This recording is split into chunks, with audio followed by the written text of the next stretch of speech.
পুলিশের কলারটা ধরে প্রথমে একটা থাপ্পড় মেরে তুমি কার মায়ের সন্তানকে হত্যা করো জিজ্ঞেস করা উচিত ছিল, কিন্তু তুমি পারবে না, কারণ তোমরা খুনি। এই বর্তমান অন্তর্বর্তীকালীন সরকারের কাছে দাবি করছি, এই খুনিরা যেই যেই রাষ্ট্রে পালিয়েছে, ডক্টর ইউনূস আপনি পারবেন বলেই বাংলাদেশের মানুষ আপনার নেতৃত্বকে মেনে নিয়েছে, ঠিক কিনা বলেন? ছাত্র সমাজ আপনাকে স্যালিউট দিয়ে রিসিভ করেছে, আপনার এই নৈতিক দায়িত্ব হয়ে দাঁড়িয়েছে খুনিদেরকে বিদেশ থেকে এনে বাংলাদেশে প্রকাশ্যে চূড়ান্ত শাস্তির ব্যবস্থা করুন। বাংলাদেশের মানুষ আপনার সাথে আছে। একটি কথা বলে দিতে চাই, কয়েকদিন আগে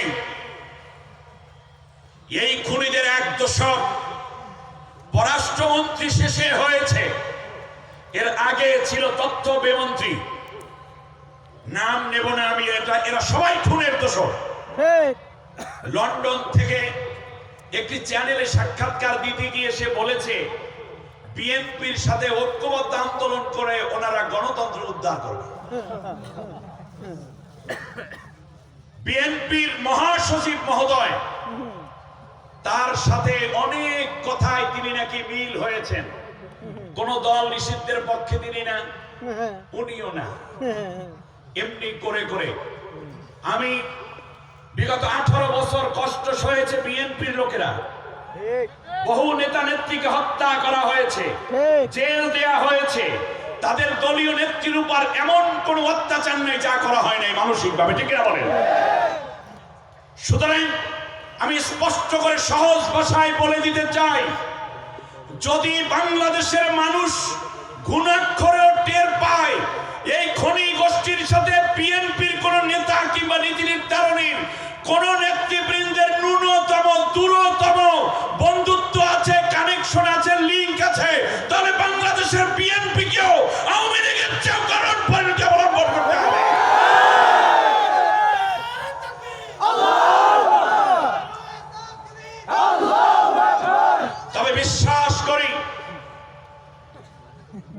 তবে বিশ্বাস করি বিএনপি এত বড় ভুল করতে যাবে না, কারণ বিএনপি বাংলাদেশের একটি বিশ্বস্ত দেশপ্রেমিক দল, ঠিক না বলেন? তাদের নেতৃত্বে আজ মানুষ ঐক্যবদ্ধ হতে চায়, তাদের নেতৃত্বের সাফল্য দেখতে চায়। আজ বাংলার মানুষ উন্মুখ হয়ে আছে, অতএব এইরকম পাকা ধানে মই দিবে না বিএনপি, তাহলে কিন্তু ইতিহাসের আস্ত করে নিক্ষিপ্ত হতে বাধ্য হবে। আশা করি তাদের এই চিন্তা চেতনাগুলো আরো মজবুত হবে। বাংলাদেশের মানুষ আপনাদেরকে দেখতে চায়, বাংলাদেশের মানুষ দুটি দলকে দেখতে চায়। এক নম্বরে দেখতে চায় ইসলামী দলকে এগিয়ে আছে, দেখতে চায় বাংলাদেশের জাতীয়তাবাদী দল সামনে এগিয়ে আছে। এই দুইটার সমন্বয়ে আগামীর বাংলাদেশ হবে আল্লাহর কোরআনের বাংলাদেশ, মুসলমানের বাংলাদেশ, ভারতের আধিপত্যবাদ মুক্ত বাংলাদেশ।